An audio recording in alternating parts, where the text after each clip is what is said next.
Well, another big story we've been following this week, Fort Howard's post office was slated to close tomorrow, but at the 11th hour, neighbors learned it'll stay open another 30 days, all thanks to a lease extension. WJZ again has been tracking this story from the beginning, and tonight we are on your corner. Dennis Valera live outside there now. And Dennis, their neighbors, though, still feeling a bit nervous. Yes, Rick, that's right. They're still so nervous that this post office, it's still set to close at some point. You know, they just want a concrete plan, whether that means their post office remains open or they get mailboxes, but they haven't heard anything from USPS yet. Posted on its front door, a notice showcasing the Fort Howard Post Office's extended lease on life. Instead of closing September 15th, it will now close on October 14th.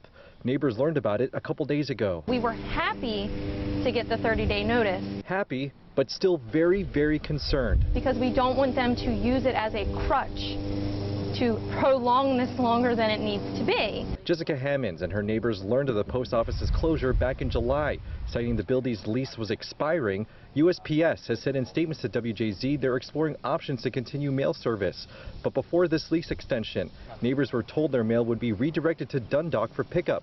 A big concern for those who've been walking to pick up their mail since there's no mailboxes here. We had the petition signed and ready within a week of speaking to you guys the first time. We still don't have a response. Hammonds has been one of the more vocal neighbors since this all started, but others have started to make their voices heard. And we want home delivery. There should not be this long of a delay. They should not be allowed to prolong this any longer. Some of Maryland's congressional delegation have gotten involved. Representative Kawasi Mfume sent a letter to USPS in July asking for a plan.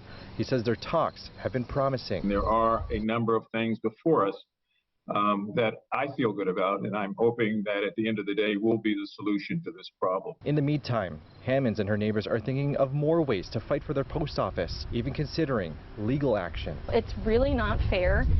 We are just average people that want what everyone else has.